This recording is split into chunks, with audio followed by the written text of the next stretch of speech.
that may her soul rest in peace. Okay.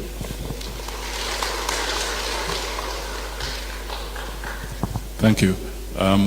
We'll take a break. My next remarks, I and Tessie will come in the vote of thanks. So now I think I can hand over. Perhaps a song can be useful in between.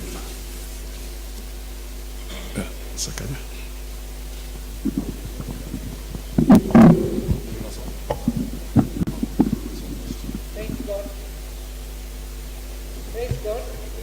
Let's all stand as we sing a hymn. Cha kutumaini sina ila damu yake Bwana, sina wema wa kutosha dhambi zangu kuziosha. Kwake Yesu nasimama, ndiye mwamba ni salama, ndiye mwamba ni salama, ndiye mwamba ni salama. Njia yangu iwe ndefu, yeye hunipa wokovu, mawimbi yakinipiga, nguvu zake ndiyo nanga. Kwake Yesu nasimama, ndiye mwamba ni salama, ndiye mwamba ni salama, ndiye mwamba ni salama. Damu yake na sadaka nategemea daima, yote chini ya kisha Mwokozi atanitosha. Kwake Yesu nasimama, ndiye mwamba ni salama, ndiye mwamba ni salama, ndiye mwamba ni salama. Na nikiitwa hukumuni, rohoni nina amani, nikivikwa haki yake, sina hofu mbele zake. Kwake Yesu nasimama, ndiye mwamba ni salama, ndiye mwamba ni salama, ndiye mwamba ni salama. Asante sana. We'll take our seats as I invite Honorable Sakaja to come and lead us in the tributes of our politicians.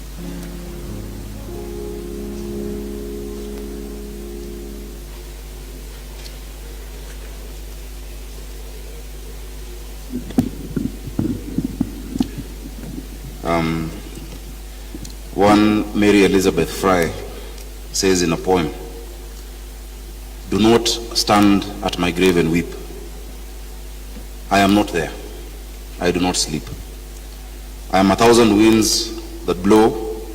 I am the diamond glints on the snow. I am the sun on ripened grain. I am the gentle autumn rain. When you awaken in the morning's hush of quiet birds in circle flight, I am the soft stars that shine at night. Do not stand at my grave and cry. I am not there. I did not die." Honorable Mudavadi, Mom Tessie,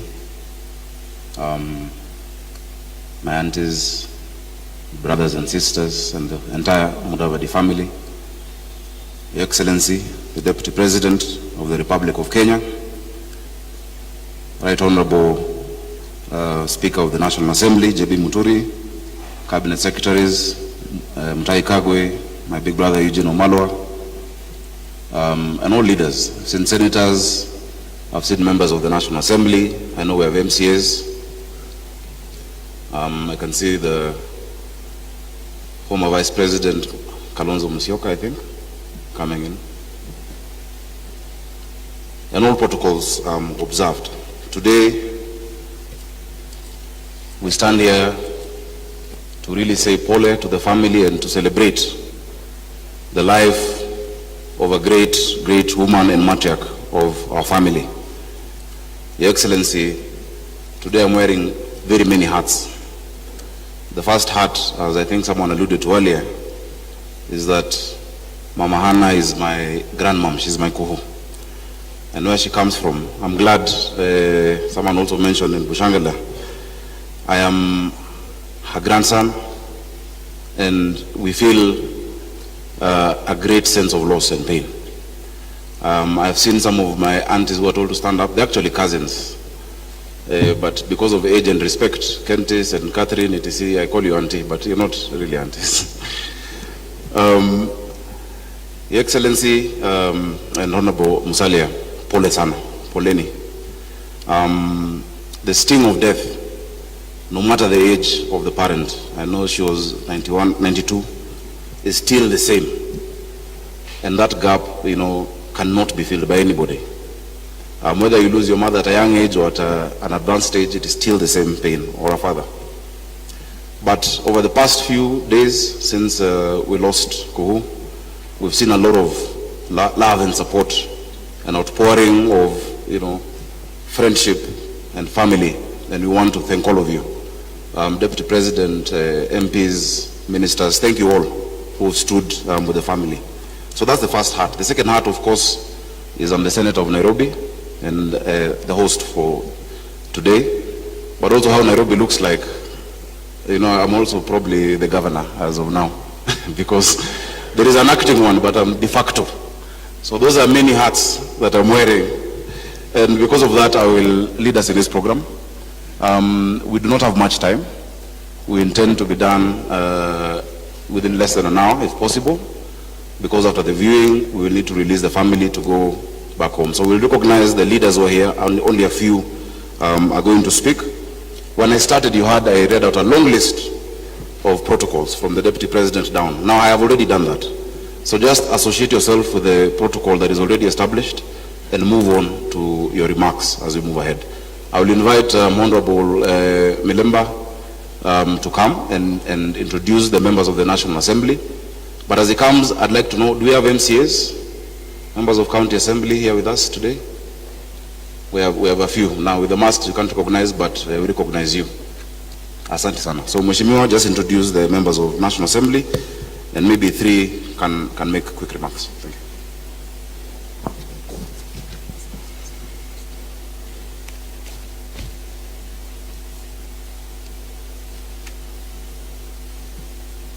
Thank you very much. On Senator Sakaja, to the family of Moses Mudavadi, led by ANC party leader Honorable Mudavadi, and to the Friends Church that is leading this congregation today, and to the leadership led by the Deputy Vice President Dr. William Ruto, together with former Vice President Stephen Kalonzo Musyoka, the Speaker of the National Assembly, Justin Muturi, the CSAs, Kagwe and Eugene Mawamba Malwa, the governors who are here. I saw Governor Kibwana here, the party leader of Ford Kenya, Wetangula. My task will be very brief, but first, let me bring my personal condolences and those of my family to the family of Moses Mudavadi for the loss of Mama Hannah, whom, as described, very generous, among other things. And many people grew under her umbrella, including myself. Without much ado, we have a number of honorable members who are here today to come and mourn with the family. But before them, Honorable Musalia Mudavadi, you earlier on had complained about the mask and inability to see some people. Let me acknowledge the presence of the following. That within this congregation we have Justice Efe Ward, we have Honorable Jirongo, we have Dr. Muhisa Kitui, we also have Ruben Ndolo, we also have Andrew Ligale, just to recognize a few, but you had already called us him. We have Justice Michelule.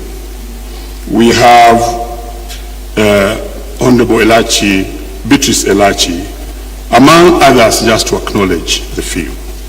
Coming back to my main task is to introduce the honorable members of parliament who are here. And I have the lists. We want to be as brief as possible. So I'll only read your name and you rise up and you wave. And then I'll bring only 3 to speak very briefly and we shall be done. So I begin with Honorable Tindi Mwale of Butere. Thank you very much. We also have Honorable Seka Christopher of Huisero. We also have Dr. Chris Wamalwa of Kiminini. We also have Honorable Soti Godfrey, nominated ANC. Also in our midst is Honorable Wangwe Emmanuel, who is also our Chief Whip in Parliament. And next, we also have Honorable Mwanthi Peter of Limuru. We also have Honorable Tim Wanyonyi of Westlands. We also have Honorable Beatrice Adagala, Women Rep, Vihiga County. We also have Honorable Munyaka of Machakos Town. We also have Honorable Vincent Kawaya of Mwala. We also have Honorable Aladwa George of Makadara. In our midst also is Honorable Ferdinand Wanyonyi, or he may have left, but we saw him earlier. Then we also have Honorable Ayub Savula of Lugari. Thank you, he's at the back there. Then we also have Honorable Ann Pasaris, Nairobi. Esther Pasaris. Esther Pasaris, sorry for that mistake. Esther Pasaris, not Ann Pasaris. And then we also have Honorable Bunyasi Sakwa, very well at the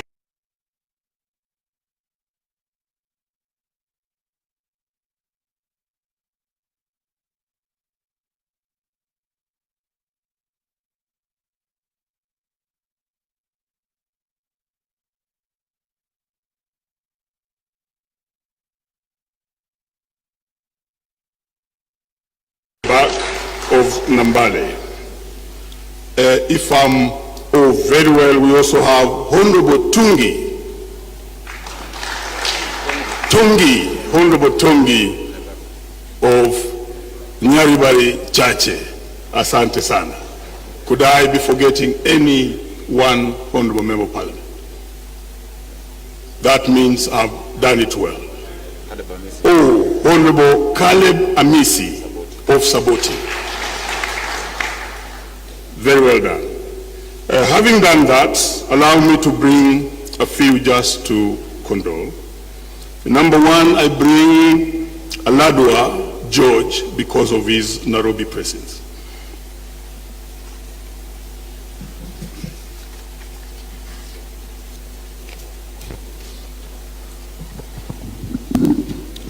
Asante kanisa letu la marafiki, waombolezaji wote, makamu wa rais, viongozi wote, jamii ya Mudavadi na wasalimu, mjambo.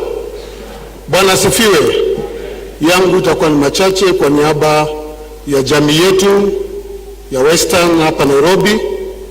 Nitoa risala la rambirambi kwa kiongozi wetu Musalia Mudavadi kumpoteza mama yake, na sisi kama jamii ya Western ambayo tunaishi hapa Nairobi tuko viongozi wawili, Mheshimiwa Tim Wanyonyi ambaye ni wa Westlands pamoja na mimi ambaye ni wa Makadara na MCAs wale wa Nairobi ambao wangeweza kufika hapa.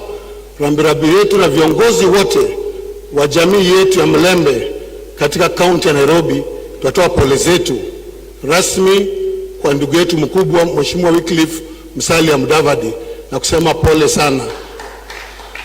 Ya mwisho ningetaka tu kusema sisi kama jamii ya Western hapa Nairobi tumeshikana kuona kwamba mambo yetu Ngaji pastor alisema tusiongee mambo yetu Nairobi, tutaleta jamii pamoja mwaka huu kuona jamii yetu zaidi ya milioni 1 katika kaunti ya Nairobi tunaongea na sauti moja. Tumedharauliwa sana kama jamii ya Waluhya hapa Nairobi na Kenya, lakini mwaka huu Mungu atuonekanie, unity yetu ikuweko, tuongee na sauti moja, tuheshimiwe katika siasa za Kenya, kwa sababu jamii ya Mlembe namba 2, na sitaogopa kusema mimi ni Mluhya, sitaogopa kusema mimi ni Mkenya, natoka Vihiga County, na nina haki ya kusema kwamba kama jamii tunataka kusema 2022 tutaongea sauti moja.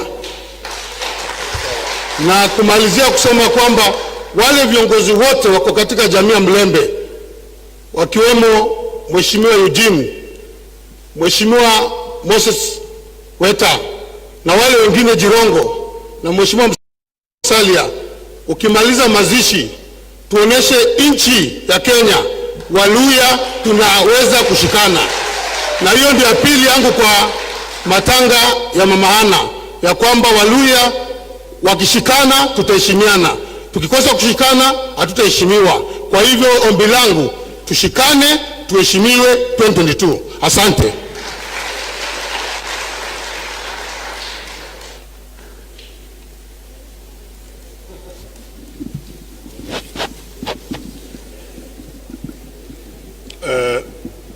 Because of limitations of time, I want the ones I want to call to be as brief as possible in their condolences. Ma'am Beatrice Adagala, could you come please? And then Chris, be ready. And then I conclude with our speaker.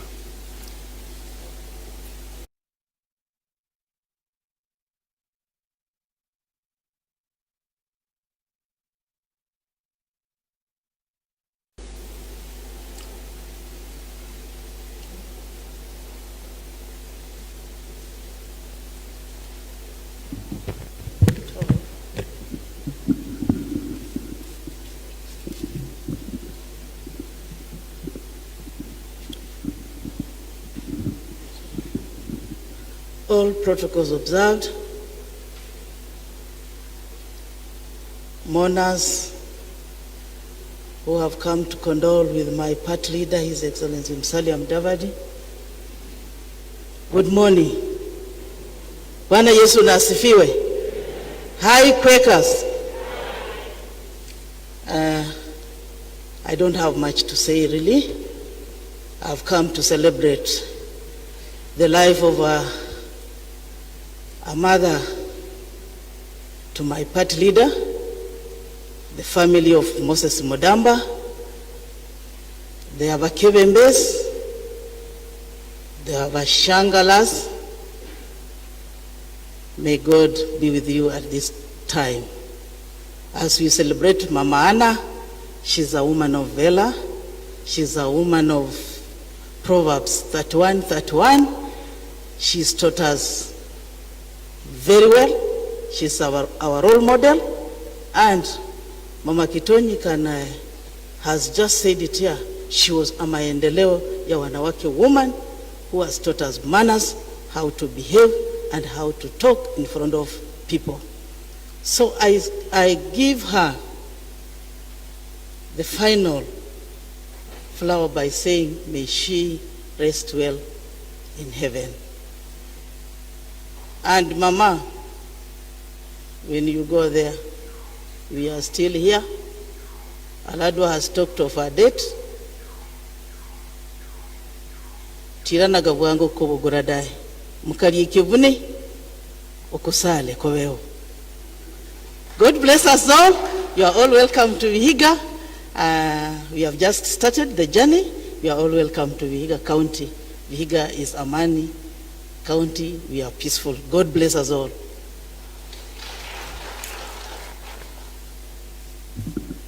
Very well, Dr. Chris Wamalwa.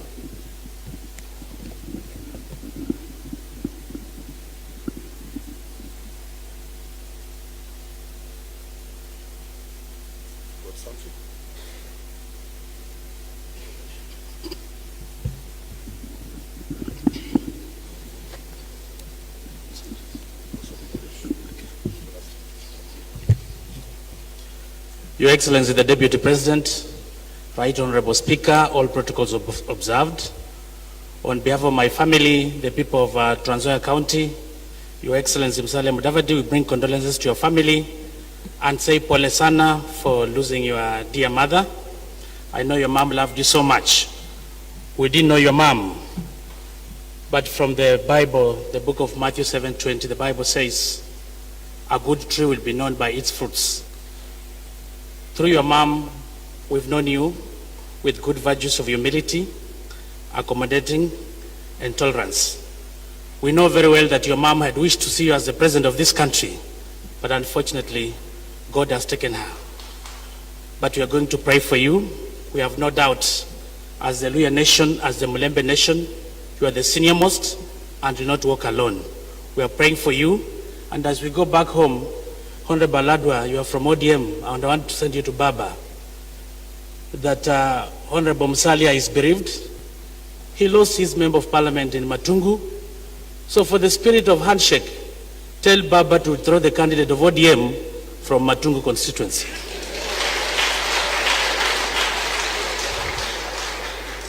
As a Mulembe nation, we are praying to be united.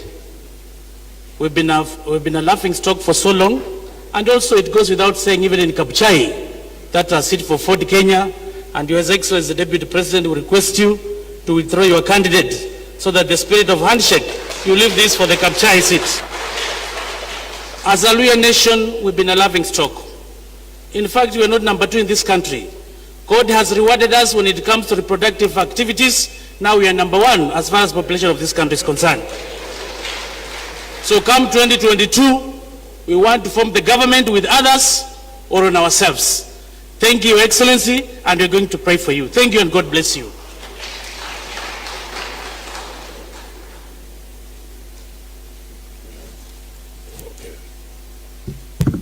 Thank you, Chris, for being brief and to the point. Honorable Ayub Savula.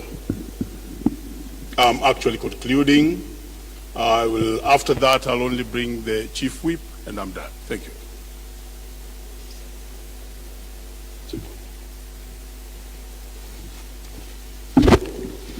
Thank you so much. The leadership of the church, the leadership of the country led by the Deputy President, my Speaker, Honorable Musalia Mudavadi, my party leader.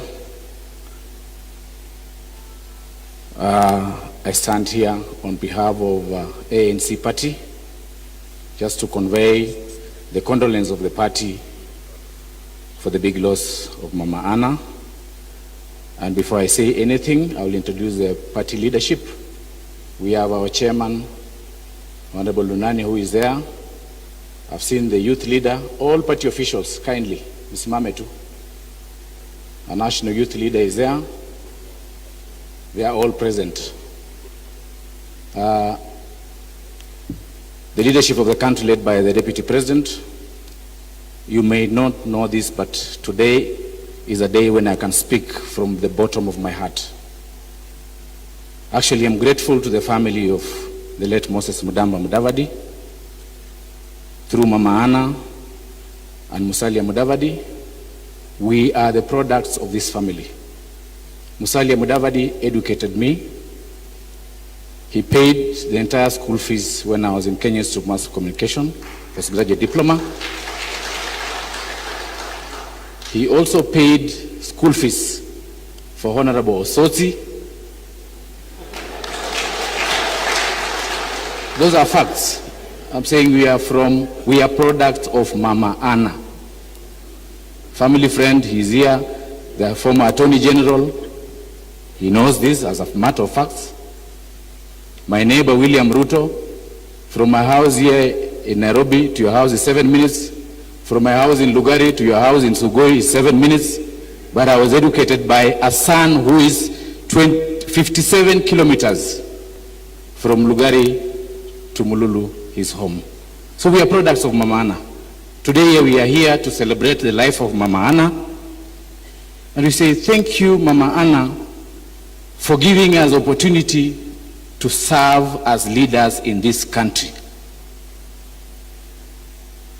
With those few remarks, I would say, Mheshimiwa Musalia Mudavadi, pole, and your slogan, you will never walk alone on the journey of becoming the President of the Republic of Kenya.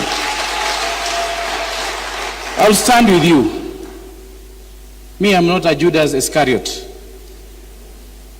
Deputy President, you are my neighbor. When I was burying my father, someone landed in my compound with a chopper with 17 million, daring me to go and overthrow Musalia Mudavadi as my party leader. I said, mimi ni mtoto wa pastor, no, I will not do that. This is the family that brought me. Mama Anna, rest in peace. Thank you so much. God bless you.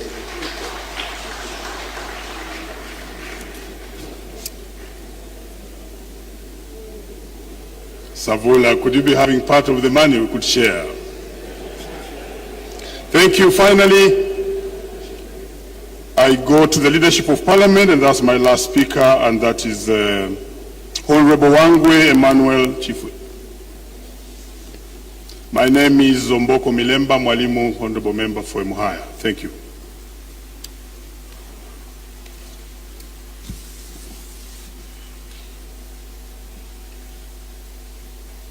The Honorable Musalia Mudavadi and the family, His Excellency the Deputy President, Dr. William Ruto, the Speaker of the National Assembly, the top leadership seated herein today, mourners, Mrembe. My name is Emmanuel Wangwe, the MP for Navaholo, and the Chief Whip Majority Party in the National Assembly. Allow me on behalf of myself and that of my family and that of my constituency which I represent herein, pass my condolences to the family of Mheshimiwa Musalia Mudavadi for the loss of your dear mom. The fruits of Mama Hana is evidenced through Honorable Musalia Mudavadi. In 2013, prior to that, I was an ODM member, but things fell apart. And Honorable Musalia took me up at the last minute of 2013. Without much ado, he pushed me through until I became a member of Parliament for Navaholo, a new constituency that had been created by Honorable Andrew Ligale, who is here today. I must say thank you, Mheshimiwa Ligale, and thank you, Mheshimiwa Musalia. I want to say that you have made me whom I am today. From 2013, I stand before you as the Chief Whip in the National Assembly, and on behalf of the majority party, my colleagues who are here today, I want to say pole to that effect. We will not have much to say. The pastor said one statement that I would really wish, and I've seen he could be in Mululu on that burial day. That why do we politicians now come before you when there is the dais and we make such utterances to each other? I think those prayers, Pastor, they need to be reiterated in Western so that we come and deliver the right message of unity. Lawyers, we have failed to unite behind Musalia Mudavadi, whom we have already coronated as our leader. There is no any other person who has been given the spokesmanship in Luya Nation other than you, Honorable Musalia. Let us all be behind you so that we are able to face the reality. I feel that if we unite, we won't hesitate the Deputy President to come and talk to you so that on the same table of negotiation, one of you, and we believe you will carry the day out of that negotiation. We want to wish you well. As we lay Mom to rest, let all be that we will be united behind you, Honorable Musalia, for today, tomorrow, and the Luya Nation will move forward with you. Thank you so much, and God bless you.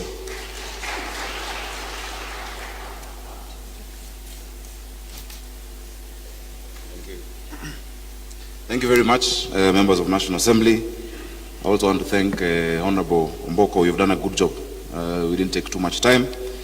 Senators, a few, because we are the upper house but with the lower hand. You know, Honorable JB, when we were together in the National Assembly, we were always arguing.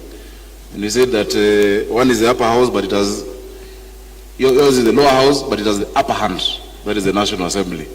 But that notwithstanding, we are grateful. And I'll ask Senator for Vihiga, who is the Senator of the home county, Senator Kaniri, to come, and he'll introduce to us Malala and Wako.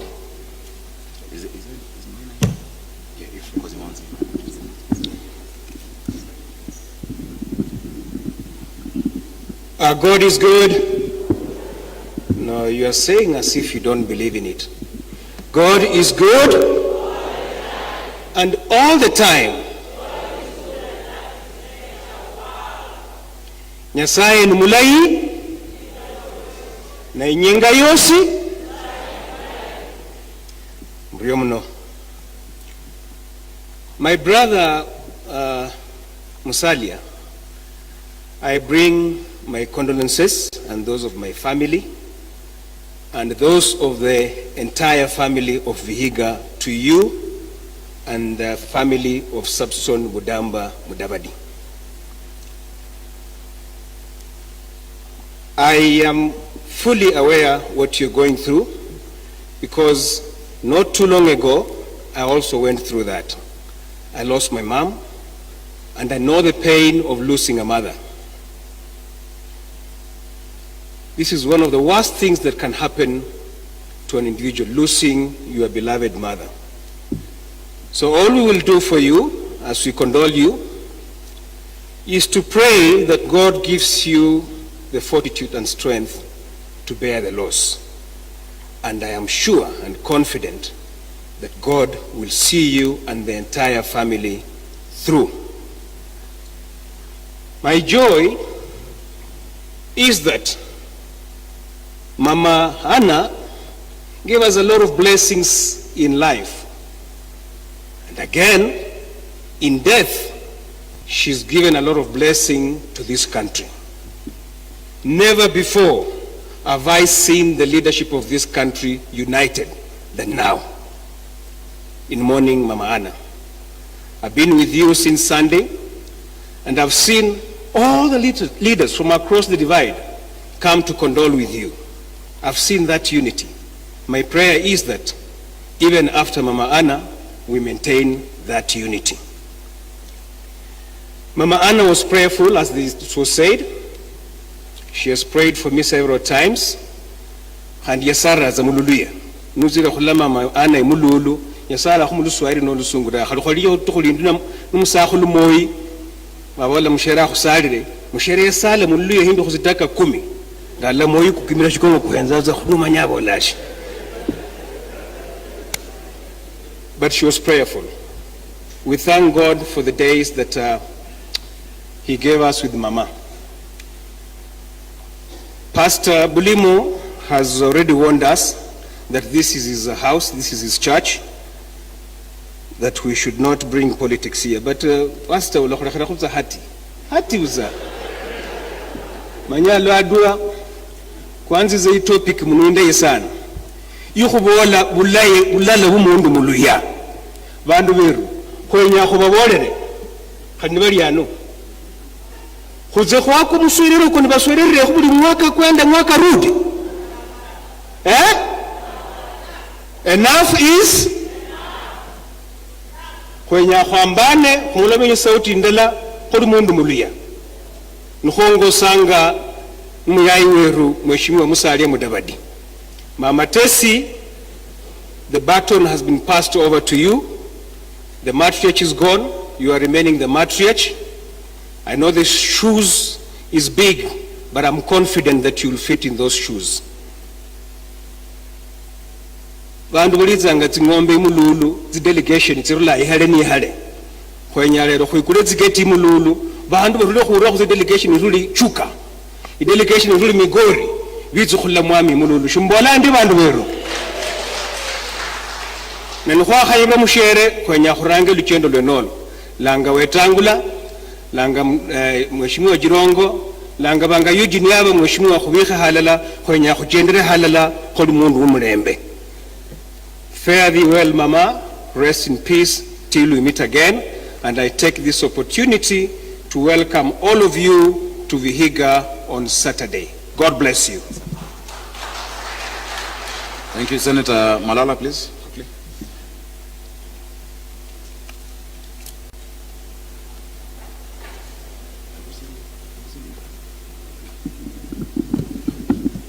Thank you.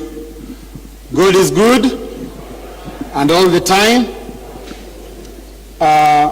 I must admit with all honesty that today is a sad day.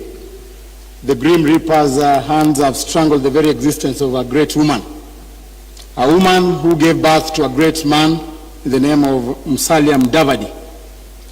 Party leader, I know your heart is soaked in a pool of sorrow, but I want to encourage you. In the book of Matthew chapter 5 verse 4, it says, "Blessed are those who mourn, for they shall be comforted." We are all converted here to mourn with you, to comfort you, because the same Bible in Psalms 34:18 says, "The Lord is close to the brokenhearted and saves those who are crushed in spirit." So, as my colleague, Honorable Savula said, you will never walk alone. We shall stand with you. I know your inner soul is bleeding profusely for the loss of your mother, but we shall stand with you. Even in your lowest moments, we still believe in you as a leader. You are still our leader. You will lead us. And I want to disagree.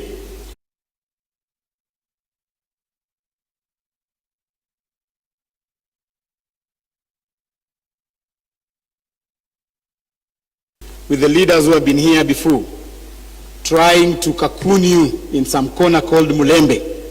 I want to say that Musalia Mudavadi is not only a Mulembe leader, Musalia Mudavadi is a national leader. If you want to propel Musalia Mudavadi to the presidency of this republic, it is a mistake to start giving him some titles equivalent to a chief of Mululu. Musalia Mudavadi, I want to say that you lead Kambas, you lead Kikuyus, you even lead Kalenjins who are seated before us today. And I believe that you are a national leader. To my brothers, and I want to challenge my brothers who have spoken here today, wakiongozwa na Mheshimiwa Aladwa, nataka unisikie vizuri. I agree with everything that you've said. That yes, we are 1 million Kenyans, Luyas in Nairobi. Yes, we are in 2023, we are going to be together. But we must start speaking from a genuine point of view. We must not lie to each other. Aladwa, I'm trying to find the science that you are going to use and the mathematics that you are going to use to unite Luyas when you are still in ODM. I don't know. I don't know that science. Utakaa chini unieleze polepole, utatumia hesabu gani kusema kwamba hawa Luya wote? Because I'm alive of the fact that Musalia Mudavadi is not in ODM. And if you want to support Musalia Mudavadi, you cannot support him if you're in ODM. Sakaja, unasema wewe kuhu amelala hapa, wewe unatoka Bushangala, you are in Jubilee. You will never support Musalia when you're in Jubilee. So tuambiane ukweli. Mimi ningependa kuwaomba viongozi wa Luya, hii injili ya kusema Luya unity tukome kama amuko kwa ANC. I want to invite you, if you want to support Musalia Mudavadi genuinely, tafadhali mlango ya ANC imefunguka, mkuje hapo ndani, and I'm sure we are going to propel this great leader to greater heights. Sina mengi ya kusema, bali kuwashukuru. My name is Senator Cleophas Malala from Kakamega. Bushangala boy, you may continue. Asante sana.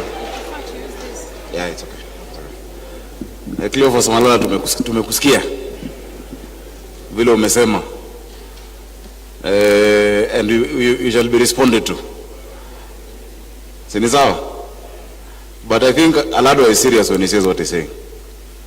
You know what, kwa Biblia, the Israelites went around for 40 years because of division. But when they came together, they go to the promised land. So there is a reason for everything, and there is a season for everything, Honorable Cleophas Malala, and the time will come. I want to invite our senior AG Emeritus Senator Amos Wako, who is also a friend to the family, to give his remarks. Karibu.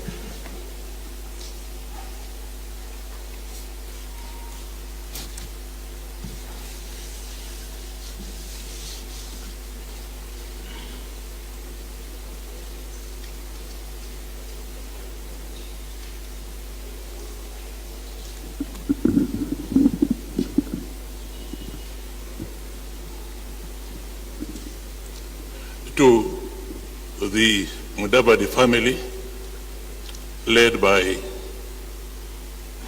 Honorable Wycliffe Musalia Mudavadi, former Vice President, former Deputy Prime Minister, and former Chancellor of Exchequer. Chancellor of Exchequer, for those who do not know, is Minister for Finance. To the First Deputy President and our new Constitution, William Samoei Ruto, to the party leaders present, and I'm glad they are all lawyers. There's Stephen Kalonzo Musyoka, I think, and there is Moses Wetangula of Bungoma. My speaker, I want to recognize you. I want to recognize a former senator, now chief secretary, no, cabinet secretary, health. So I've just removed my mask in case you're getting worried. And I think they had cleaned it. You had cleaned it? Yeah. Abandu mwezi, murembe handi.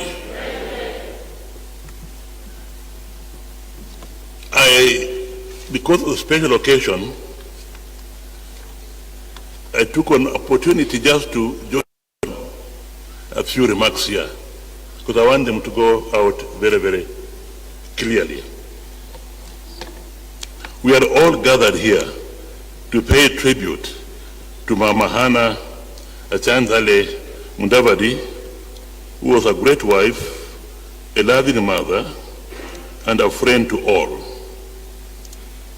There is cause to pause, to reflect and appreciate, and there is cause to celebrate and thank God for having made Mama Anna survive her husband for 31 years and given her a lifespan of 92 years. These 92 years have enriched not only the family, it has enriched all of us, including my namesake, Eugene Wamala. Sorry, I'd forgotten this. We celebrate her as a wife. She was a wife of noble character, who was her husband's Honorable Moses Substone Mudavadi crown. And there I'm quoting Proverbs 12:4, which talks about a noble wife, who a noble wife is. And Proverbs 31:10 continue to say that noble wife is far more than rubies. I will invite you all in your quiet moments later on today, if possible, or tomorrow, to go and read Proverbs chapter 31. And in Proverbs chapter 31 has about 30 verses on the characteristics of a noble wife. And if you read that chapter, each sentence answers to Mama Anna. If I go through it now, it will take too long. So I'm now giving you that homework. And when I meet you next, I will ask you, have you read? Have you read Proverbs 31? What does verse 10 say? What does verse 17 say? As we all know, in those days, there were only two homes which received huge delegations. The Kabarak home of the then President Daniel Toroitich Arap Moi and the Mululu home of Mudavadi Senior. Unlike the Kabarak home, the Mululu home did not have the state or government machinery to assist in the preparations of food, of drinks, etc. It must also be recalled that in those days, there were no caterers. Nowadays, you just hire a caterer professional and he does the job. There were no caterers, so it all depended on Mama Anna. Mama Anna, who was very ably assisted by the daughters to do the job. And if you read the tributes by the daughters, they were each assigned a function to do. I think Ebi Kahai was assigned a function of the kitchen, cooking. Another one was assigned a function of making sure that the food was available and it was enough, and so on. And therefore, Mama Anna, as a wife of noble character, as per Proverbs 31, she usually woke up while it was still dark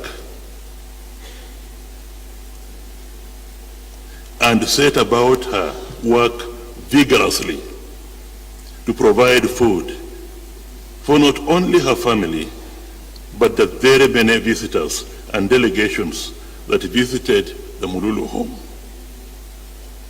And as for those characteristics, refer particularly to Proverbs chapter 1, Proverbs 31, verses 15 and 17.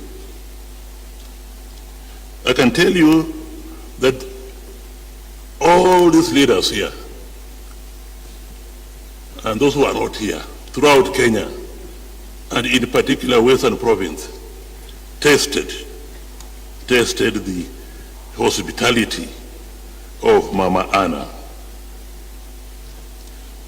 And not just leaders, the common man tasted and enjoyed her generosity to the children and stepchildren and grandchildren. I would say that it is impossible to overstate the role and importance of a mother or a grandmother.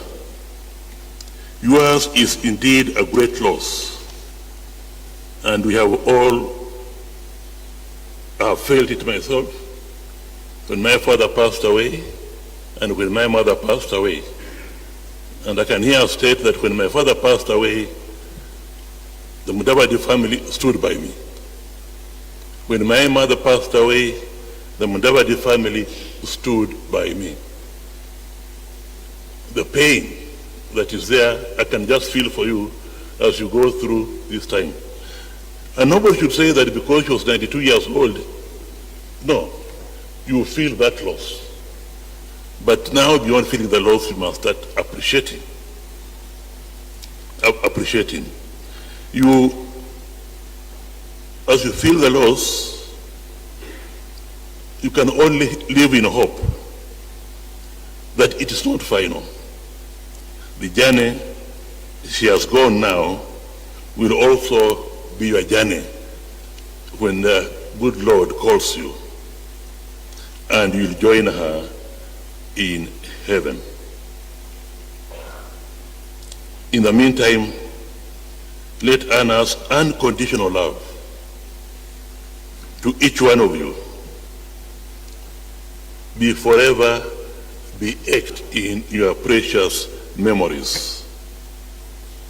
There is a Jewish proverb which says, that God could not be everywhere. So he made mothers. He made mothers.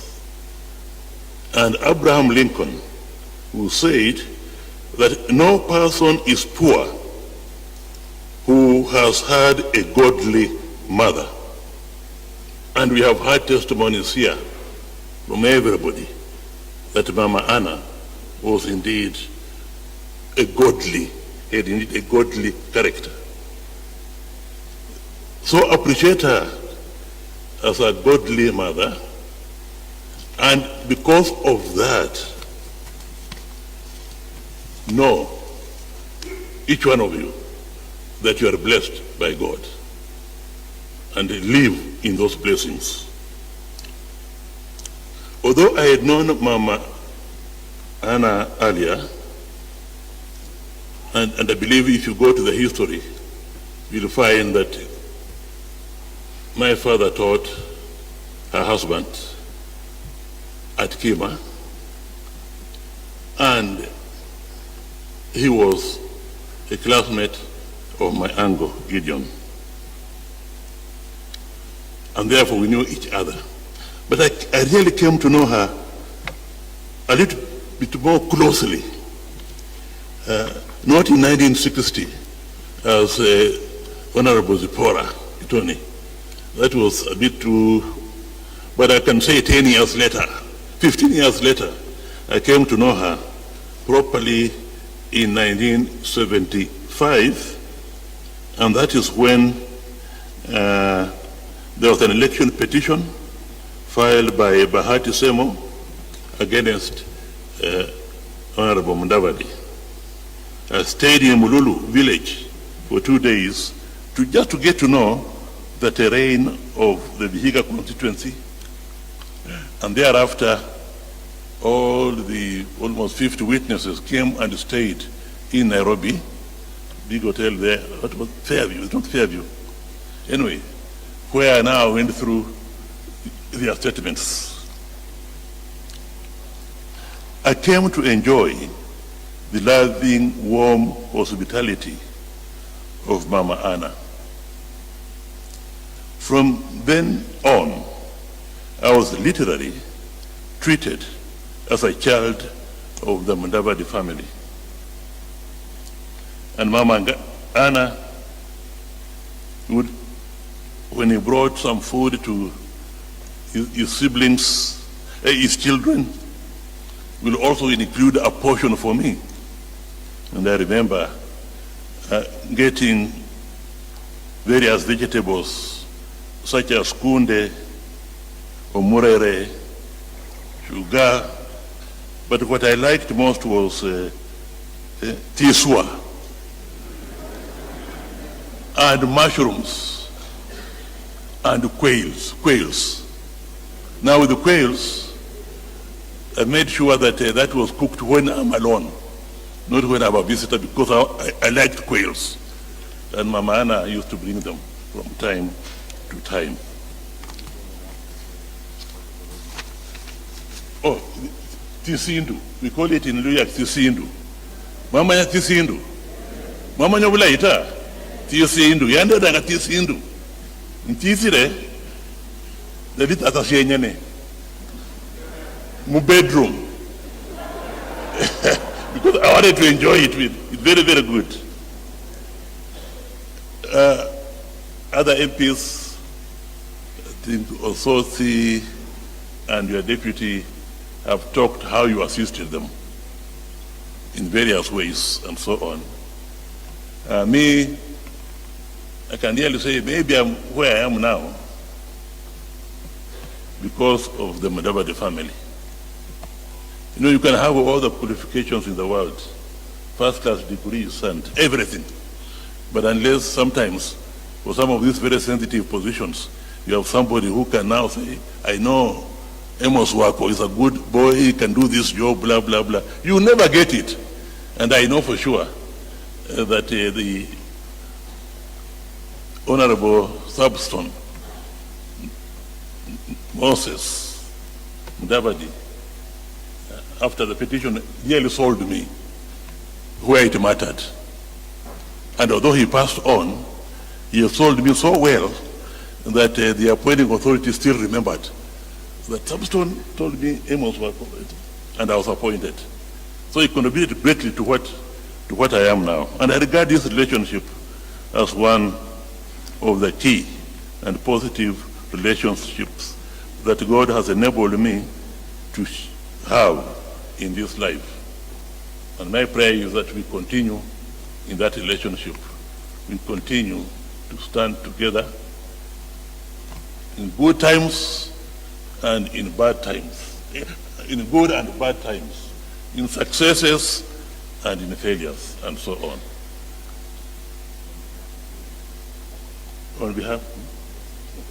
On behalf of myself, my family, and on behalf of the people of Busia,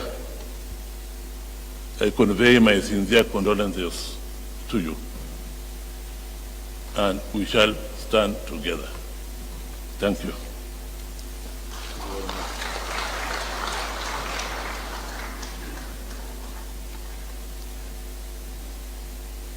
Now I have my eyes. Thank you very much.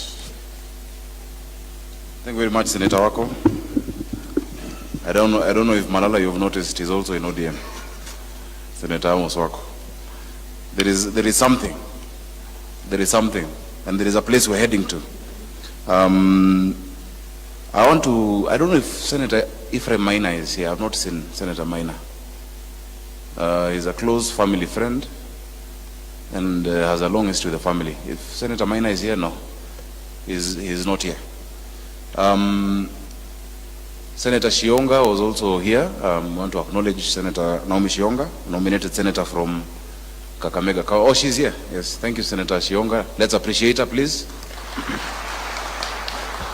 We also have apologies and condolences from Senator Gideon Moi, who has been with you at home. We were together yesterday as well. He's passed his apologies. Now, Senator Wetangula will come in at the level of party leaders. So, allow me first to invite Honorable Murave, who is a friend, close friend, and former classmate to Honorable Musalia, and Vice Chair of Jubilee, to say one or two things. Karibu.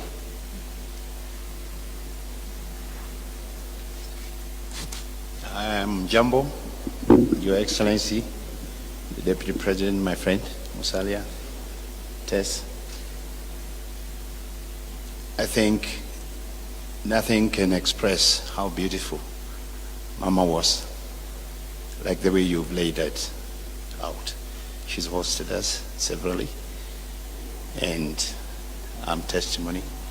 I grew up with this guy, high school, university, and we share a lot together.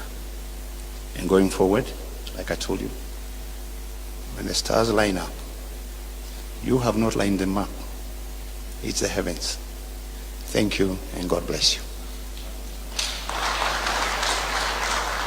Thank you very much for being brief. I also want to acknowledge the presence of the Deputy Head of Public Service, Mr. Wanyama Musiambo, tumpigie makofi. And also the Deputy Chief of Staff of the President, Honorable, no, you're not honorable yet, but you're honorable man, Nze Muturi. Let's clap for him as well. Asante sana. I have a request for Honorable Cyrus Jirongo. I think I'd seen him. Yes, CJ. Karibu. And then we shall have the SG of UNCTAD, Dr. Mukisa Kitui, to make some brief remarks. That is a special request from the family.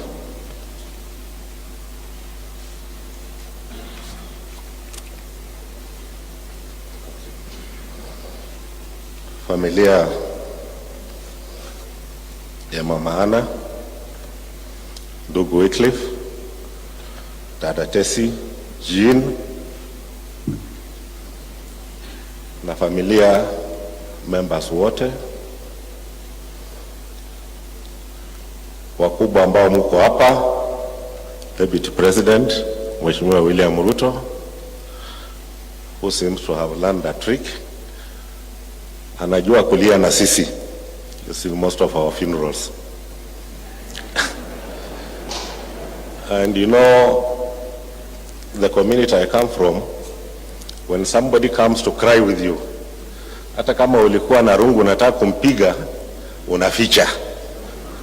You don't strike. So I think you've learned it. I have a long history with the Mudavadi family. Mzee Moses Mudavadi alituchunga tukiwa watoto. I remember when my brother Wycliffe was working with Tyson's, I was hustling in this town. And most of the time, when we wanted something done, tulikuwa tunaenda kuona mzee na yeye. And a few things were done for us. One outstanding thing about the Mudavadi family is believe in God. Mama, I heard people say she was a prayerful woman. I have 3 ladies in my life whose prayers were so precise. They never missed whatever they wanted to pray about. The first time Mama Anna prayed for us, if you remember, Ndugu Wycliffe, is the time Honorable George Khaniri, when they were in Fadasili, arranged to stone us at Shamahoho. And they stoned us thoroughly. You remember even one of the stones hit Mzee Moi, and he was spitting. So from there, we didn't know what to say. Tukaenda kwa mama. It was myself, Ndugu Wycliffe, the late Honorable Mwangale, and Mzee Nabwera. And we wanted to talk to Mzee Moi to ensure that he arrived home well. And the phones were not common those days. So the phone was in Mama's bedroom. And the 4 of us went to the bedroom so that we can talk to Mzee Moi. And when we were entering the bedroom, Mama said something. I don't know whether you remember, Wycliffe. She said, I cover you with the blood of Jesus. And sure enough, we survived that onslaught. Because a president being stoned in your village, all of us come from Vihiga originally. I'm now in Kakamega and Trans Nzoia. When a president is stoned very close to your home, it's not a very interesting thing. But we came through it unscratched because she covered us with the blood of Jesus. She was very precise. The second time she prayed for us, my brother Wycliffe, if you remember, is after we had gone through a very difficult time, and Mzee Moi had made you his vice president. So she called us home to appreciate. And during her prayers, she was very clear. She never asked God to give us intelligence because she knew we were intelligent. And she only thanked God. If you remember very well. And then she said, lakini Nyasaye wahonye waveni miandu. And God helped them to have money. And then she said the third word. Na ubahenze walinde tuduzi ya wabulei. Take care of them, for them to take care of their houses. That particular one, I thought, Mama must have targeted me, because my brother Musalia, it is Musalia Tesi. But when it comes to Jirongo, it is Jirongo, Nyokavi, Kanini, Lanoi. But in my heart I replied and said, Mama, even if I have 3, I'll take care of them. And for you, I've taken care of them up to now. And she again added something else. She said, give them humility. And if you want to know, because when everybody dies, kila mtu anakuja anasema alikuwa mzuri, alifanya nini. If you want to know a genuinely nice and successful mother, check the content of the character of her offsprings. I don't think we have a more humble man in Western Province than Mheshimiwa Musalia. And if you talk to Jean, she's equally a very humble girl. That tells you the upbringing was proper. That tells you the mother was a great woman. Lakini tunaenda matanga ingine tunasema fulani alikuwa mzuri. Ukiona watoto, they are robbers. Ukiona watoto, they wait to kill. Mama Anna was successful, and her prayers were precise and targeted. I want to ask Friends Church, now that my sister Tessie has taken over the mantle, mufundishe kuomba. She's a very effective lady. She feeds us every time we go to the home. Teach her how to target her prayer like Mama Anna. And I believe nothing will go wrong, and her blessings are with us. The other lady who knew how to pray is the mother of my friend George Khaniri. You know, we went there, you remember, how she was precise. Vachenda bula ikhunjira, ubahemi andu, na ubahebu gami. Let them walk well on the road, give them money, and give them power. They did not mince their word. And the last one was the late Mama Musuba. She prayed, my mother.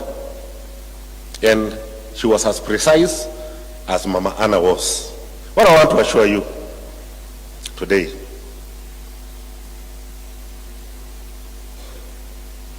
Mama ametuacha, and it will take a long time maybe for you to recover. But as a man, paka ulikhuzire na uziza chira kukwana. And all of you know, it might not be very difficult. People talk about Luya unity, what.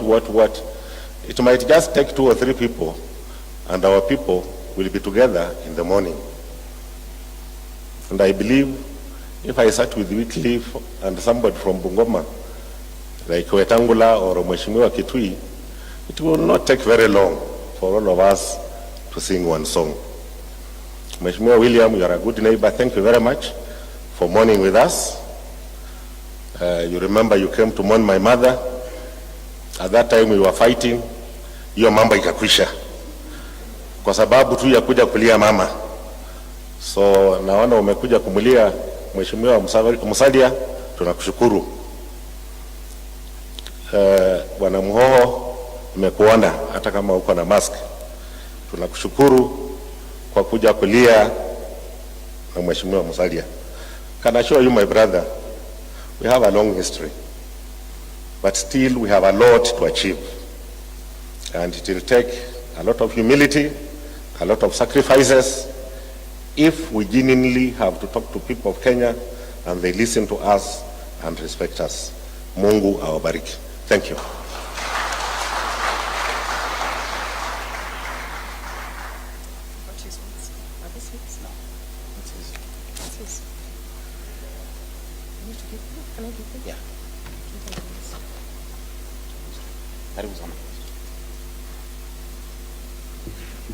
Rafiki yangu Mheshimiwa Musalia Mudavadi na familia, viongozi wa serikali na kisiasa na tabaka mbalimbali, waombolezaji wenzangu, hamjambo.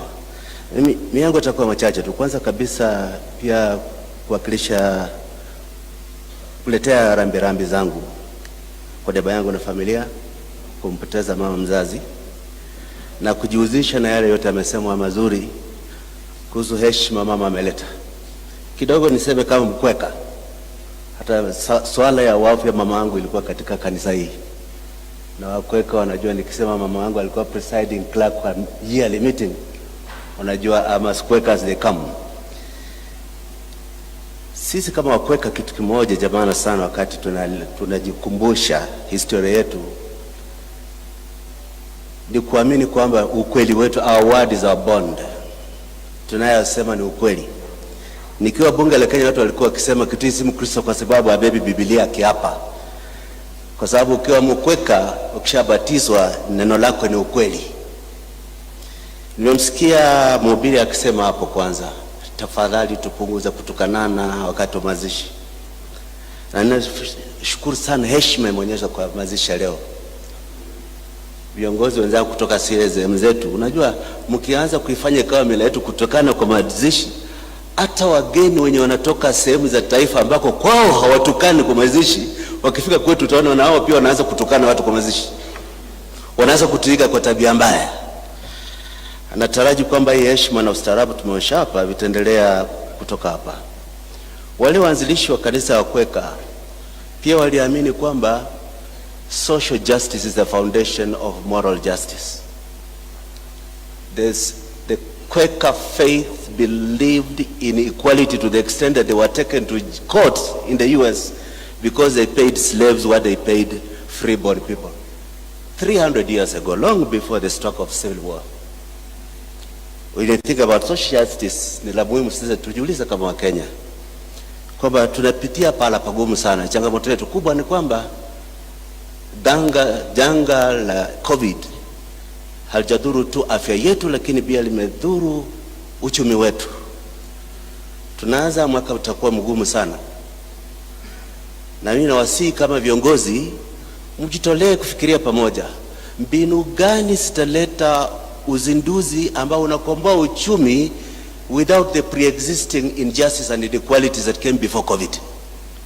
Yani kama tunatoka shida, tutoke sote, afueni iwe za kwa wote. Mimi nawasihi msaidie serikali kwa mpangilio kwamba afueni sio tu kwa biashara, afueni hata kwa wale ambao hawakuwa na biashara, afueni sio tu kwa wale wanalipa direct taxes, afueni kwa wale hata hawana uwezo kuwa na taxable income. Tukianza kuyajadili haya, ndio tunasaidiana kwamba we look with hope to a future where democracy promises hope of a livelihood, not a fear of competition. Asante sana.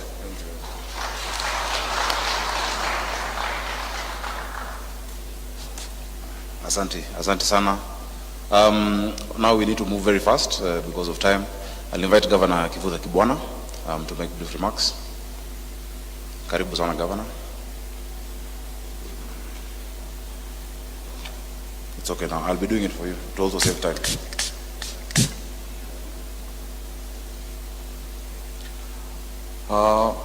To the clergy, to the political leadership, all leadership, and to mourners, and Musalia Mudavadi, your family.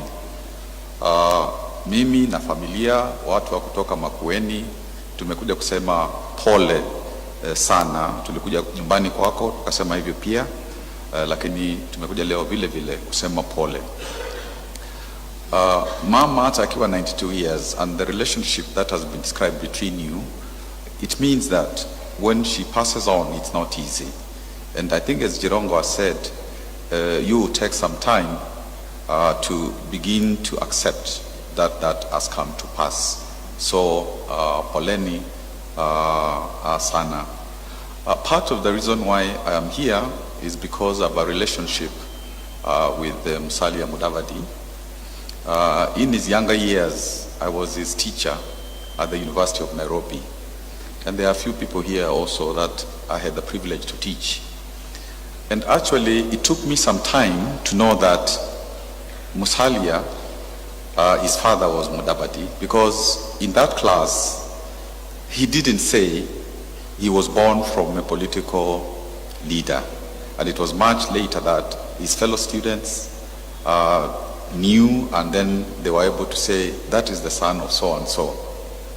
So, knowing now a bit about your mother, because I didn't also know about your father, but I've now known where that root of how you conduct yourself has come from. And she must have been a very strong woman, lady, for her for 30 years without her husband. to be the father and mother of our family and to grow you the way she has. I think I will conclude by just one. Sakaja will allow me. We used to go to AIC Ngong Road together where I used to play the guitar. Something from the Bible. I think in Kenya, it is a Samuel, 1 Samuel, chapter 16 moment. When Samuel was sent by God, the Lord, to go to Jesse's house and look for a leader, to anoint a leader. And when he went there, and the first son, Eliab, was brought before him, he thought already he had seen that leader. But God told him, no, it's not this one. Don't look at the stature. Don't look at the strength, the height. Look after the heart. That is where God looks. And I think in this country, we need heart leaders. God doesn't look at your tribe. We need heart leaders. We need thought leaders. And a lot of you are here. I think this is the year when God's appointed. It won't be Samuel. I don't know whom it will be. Who will come around asking to anoint? And you know, the person who was anointed was David. After all these children were brought before Jesse, and he asked, Samuel asked, isn't there another one? Yeah, there's another one who is out there looking after the sheep. And it is those who look after the sheep, and we know that symbolism for the people who will find favor with the Lord. And I am happy when we met, when you were young, I was also young in the classroom, you had humility. And I know there are other leaders here also who are humble, and God will come to all of you, even myself, to see where the oil should be poured. And finally, since Deputy President, you said you help the President in terms of development. As governors, we are hurting at the grassroots because there are many things that require to be done. The health crisis, youth disempowerment, livelihood, loss of livelihood, problems with devolution, public debt, and so on. So we shall come to you because you said you are dealing with development to put into your tray all those things so that you can, as of now, help the president, as you said, as other people help the president in something else. But pole sana, and you are a brother, you came to Makueni, and we took you to a place called Mutindi, where food for about 30 of us was 2,000 shillings, and you ate there, and you enjoyed the food. Thank you very much, Governor Kivuta Kibwana. I have just seen President of the Law Society, if I'm not wrong. I can't really tell if it's you. Yes, it is. Nelson Harvey, let's appreciate him. And I think, is that your Vice President? Asanteni sana. Asanteni sana kwa kuja. You also came and visited with the family at home. We appreciate your presence here. Honorable Pasaris, when you mentioned, you are called Ann Pasaris. I want to say your name properly. Esther Pasaris is one of the, I am told, adopted children of Mama Hannah. And I can see you sitting with the Bushangala girls next to you. So we also acknowledge you, Honorable Esther Pasaris. Allow me to invite Senator Wetangula. Kindly come and make your remarks now. And also let's try and be as brief as possible. Thank you very much, Senator Sakaja. My brother Musalia Mudavadi and the larger Mudavadi family, Your Excellency the Deputy President, my brother Steve Kalonzo, cabinet ministers, and fellow leaders here. I join mourners present to bring condolences from my family, myself, and the people of Bungoma, whom I represent in the Senate, and the Ford Kenya fraternity that works closely with ANC, Wiper, and other parties. I've also had the privilege of knowing Mama Anna for a considerable time. And I also bear testimony to the fact that Musalia, as the only son, was clearly dear to his mom, and he reciprocated in the same manner. Because every single time we have been at Musalia's rural residence, probably going to some functions, he will always say, "Wacha tupitie hapa tusalimie mama," before we leave. And the prayer session will always be there, precise, concise, and I have no doubt that God always heard those prayers. At 92, we thank God for the gift of life that she has enjoyed, albeit the last few years she has been unwell. Take heart, brother. You join the long queue of total orphans, and that is life. Hold together the family. Now, more than ever before, you'll feel the gap. Even as mom was that age, you will suddenly feel that something is amiss in the family, because her mere presence was a large statement of family unity. As we mourn Mama, we've heard many things here. My friend Pastor Blimu, who doesn't want us to talk politics in his church, every time he calls me, he talks nothing but politics.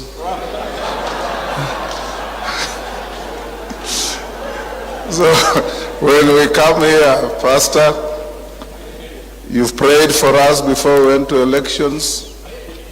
I think your prayers didn't reach God in time, so we didn't get where we wanted to get.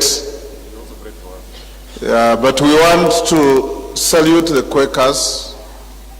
It's a large community of Quakers in Bungoma, and they always speak with one voice.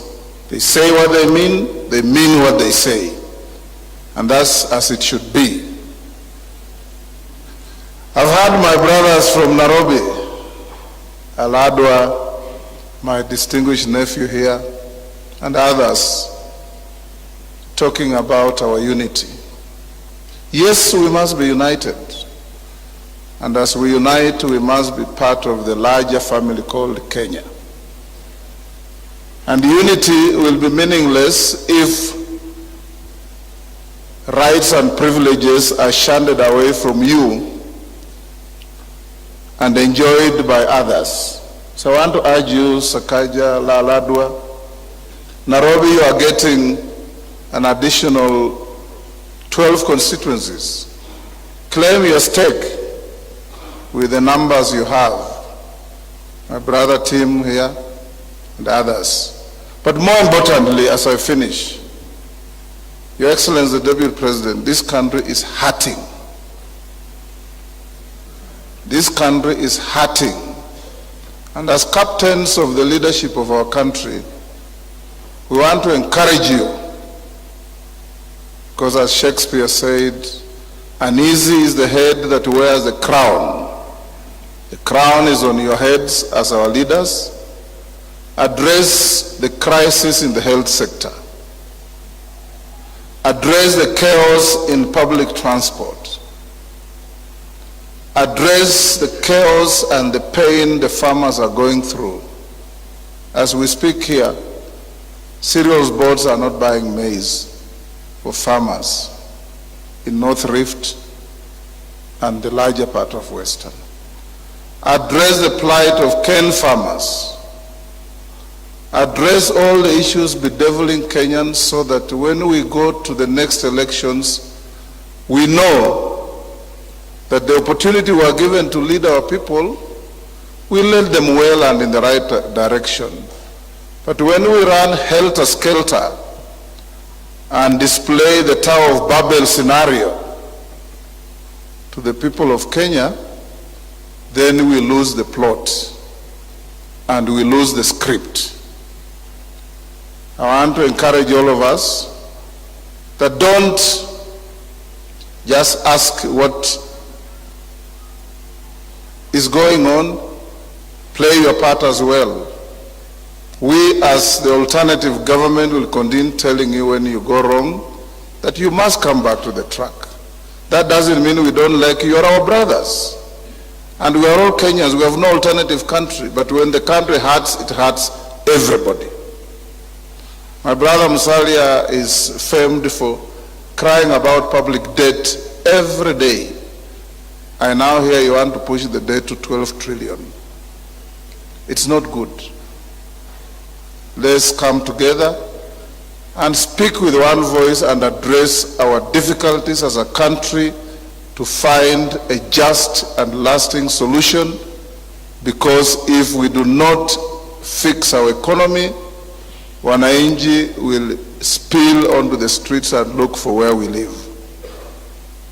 Lastly, my brother Musalia, we took a solemn promise to each other that we shall walk together. And I'm happy to hear my colleagues, particularly from the primary stock of the Mlembe Nation, saying the same thing. Please do say what you have said here and mean what you have said here, so that we do not say we are moving together, but you are driving with your eyes stuck in the rear view mirror. You will not make progress. Brother, watu watacheka, watu watasema, watu watafanya maneno machafu, but Winston Churchill said, you will never finish your journey if you stop to throw stones at every barking dog. Focus on our journey and we will get there. May God bless Mama Anna. And mama, ukifika huko, tafuta wazee wetu, Mzee Muliro, Mzee Budamba Mudavadi,